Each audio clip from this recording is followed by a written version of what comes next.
She was just a fun girl. She was just a kind is the word we always use when we're talking about Katie. She was a good friend, a good sister, a good daughter. She was just a lovely young woman.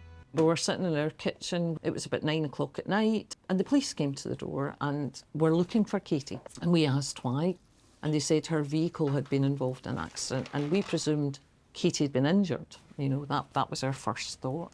We gave the police the address to her flat. Stuart drove down to find Katie being handcuffed by the police.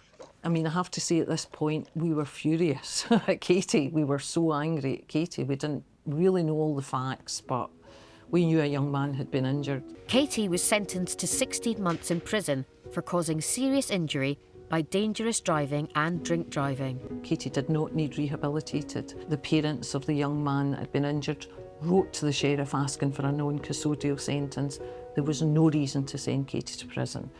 She definitely needed to be punished. She had broken the law. So a non-custodial sentence would have been punishment enough. Katie turned round in the dock and said, "Help me, Mum."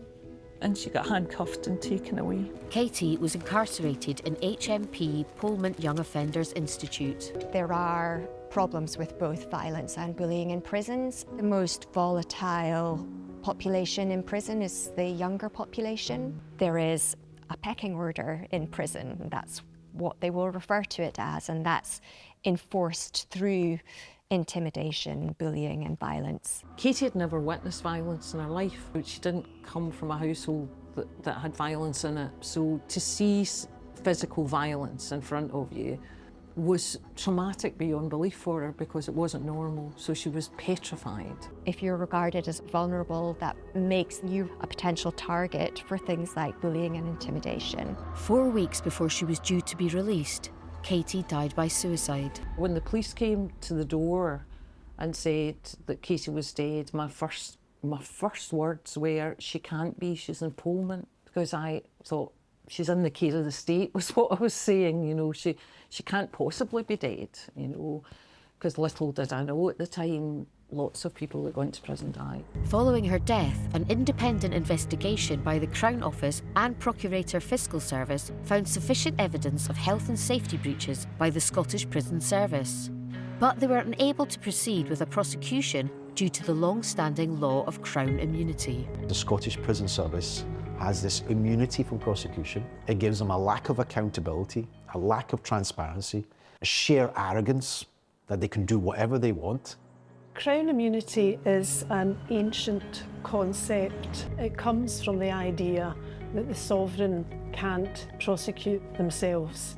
Really, in modern day, it seems ridiculous. Over recent decades, large parts of public services have stopped being covered by Crown immunity, so most famously the NHS. National health hospitals are to lose their Crown immunity. Police, defence, hospitals, they can be held to account. The armed forces are to be given the right to claim compensation if they are injured in peacetime. Crown's immunity will be removed. There's only one institution that has immunity from prosecution. That's the prison service. We want to change the law UK-wide.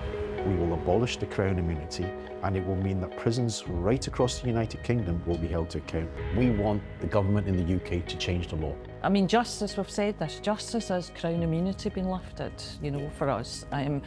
So we'll, as long as there's breath in our body, we'll keep campaigning for that. The surge in all deaths in Scottish prisons and the lack of criminal accountability for any failings has driven Amar to try and change the laws around Crown immunity. He is now taking his fight to Westminster.